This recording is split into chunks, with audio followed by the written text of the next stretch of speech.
Hello అండి అందరికీ నమస్కారం అండి. ముందుగా అందరికీ శ్రావణ మాస శుభాకాంక్షలు.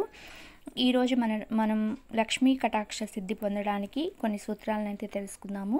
తరచూ అబద్ధాలు చెప్పేవారి దగ్గర కానీ, అతిగా నిద్రించే వారి దగ్గర కానీ, ఇంటిని శుభ్రంగా పెట్టుకొని చోట లక్ష్మీ అమ్మవారు ఉండడానికి ఇష్టపడరండి. గోవులు, తామర పువ్వులు, పంట పొలాలు, ఏనుగులు, గుర్రాలు, రత్నాలు, అద్దాలు, పూల తోటలు లక్ష్మికి చాలా ప్రియమైనవి. సహజంగా లక్ష్మీదేవి ధనాన్ని ఇస్తుందని లోకంలో ఉన్నమాట.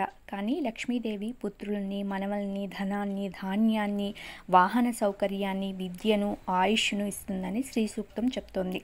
ఆర్థిక సమస్యకు పరిష్కారం మన చేతుల్లో లేకపోయినా కర్మ మన చేతుల్లోనే ఉంది.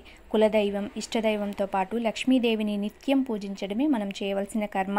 శుద్ధలక్ష్మి, మోక్షలక్ష్మి, జయలక్ష్మి, సరస్వతి, శ్రీలక్ష్మి, వరలక్ష్మి ప్రసన్నామమ సర్వదా అని ప్రార్థించి లక్ష్మీదేవి కృపకు పాత్రం కావడానికి శ్రావణ వ్రతాలు దోహదపడతాయని భక్తులు దృఢంగా విశ్వసిస్తారు. శ్రావణ మాసపు శుక్రవారంకు లక్ష్మీదేవి ఆరాధన శ్రేష్టమైనవి.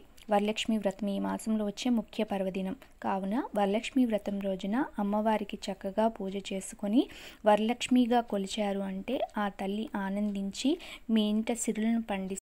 ఈ వీడియో మీకు కనుక నచ్చినట్లయితే లైక్ చేయండి, షేర్ చేయండి, సబ్స్క్రైబ్ చేసుకోండి. Thank you for watching.